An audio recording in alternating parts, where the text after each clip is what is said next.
సేవలో ఈ కూటమి ప్రభుత్వం ఉంది. ఆ పథకం కార్యక్రమానికి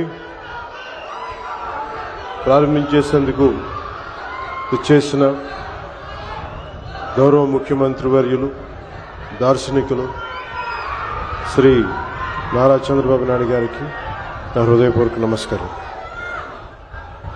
ఈ వేదిక పైన ఆసీనులైన గౌరవ మానవ వనరుల అభివృద్ధి, సమాచార సాంకేతిక, electronics and communications, real time governance శాఖల మంత్రివర్యులు సోదరులు శ్రీ నారా లోకేష్ గారికి, రాష్ట్ర బీజేపీ అధ్యక్షులు శ్రీ మాధవ్ గారికి, గౌరవ మంత్రి శ్రీ మండిపల్లి రామప్రసాద్ రెడ్డి గారికి, హెల్త్ మినిస్టర్ శ్రీ సత్యకుమార్ యాదవ్ గారికి, విజయవాడ పార్లమెంట్ సభ్యులు కేసినేని శివనాథ్ గారికి, గౌరవ విజయవాడ సెంట్రల్ శాసనసభ్యులు బోండా ఉమా గారికి, ఈ పథకాన్ని రాష్ట్ర ప్రభుత్వం ఉన్నతాధికారులు శ్రీ ఎంటి కృష్ణబాబు గారికి, శ్రీ మనీష్ కుమార్ సిన్హా గారికి, లక్ష్మీ షా గారికి, కలెక్టర్ వారందరికీ నా హృదయపూర్వక నమస్కారాలు. ఇతర ఉన్నతాధికారులకి అందరికీ కూడా హృదయపూర్వక నమస్కారాలు. ముఖ్యంగా ఇక్కడికి విచ్చేసిన మా ఆటో డ్రైవర్ సోదరులందరికీ, వారి కుటుంబాలకి, మీడియా మిత్రులకి పేరు పేరున హృదయపూర్వక నమస్కారం. 2000 గత ప్రభుత్వం ఉన్నప్పుడు చాలా సందర్భాల్లో గ్రీన్ ట్యాక్స్కి ఇబ్బంది పడుతున్న మా దగ్గర ప్రస్తావించారు. దానిని సంవత్సరంన్నర లోపే ఆ సమస్యను అడ్రస్ చేయడం జరిగింది. అలాగే గత ప్రభుత్వం మనకి మనీ ఇచ్చిన కానీ రోడ్లు పూడ్చలేకపోవటం, మరింత రిపేర్లు రావటం, ఇవన్నీ చాలా సందర్భాల్లో మాట్లాడాను.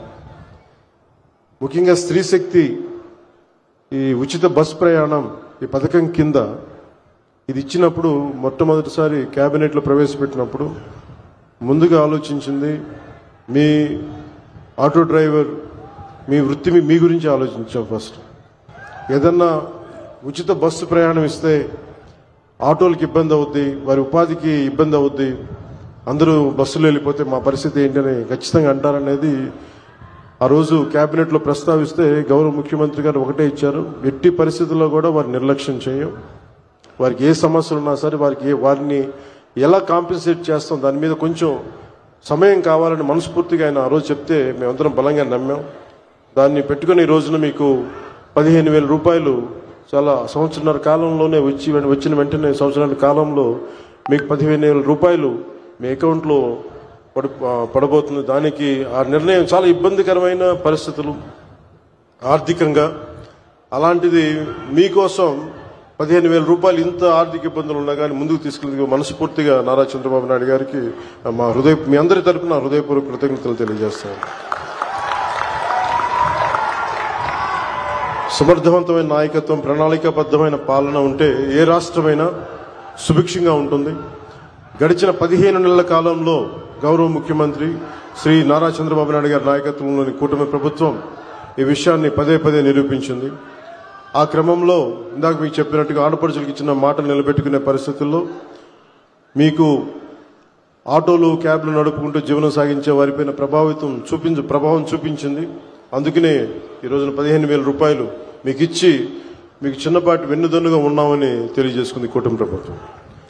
అలాగే ఎన్నికల ముందు నేను పిఠాపురం పర్యటనలో నేను ఆటోలో ప్రయాణించినప్పుడు ఆ ఆటో డ్రైవర్ నాకు సందర్భంగా చెప్పారు, ఆటో డ్రైవర్ సోదరులకు ఎదురే ఇబ్బందుల్ని మాకు ప్రత్యేకించి వివరించారు.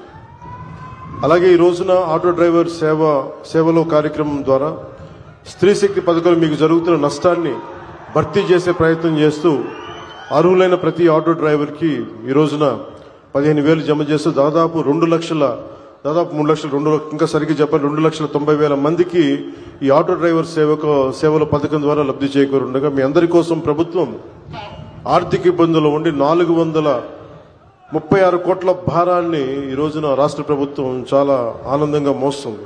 అంటే మీకు ఈ చిన్నపాటి ఊతం ఇవ్వగలిగితే అది భారం అయినప్పటికీ కూడా మీకు ఆనందంగా మోస్తుంది ఈ ప్రభుత్వం.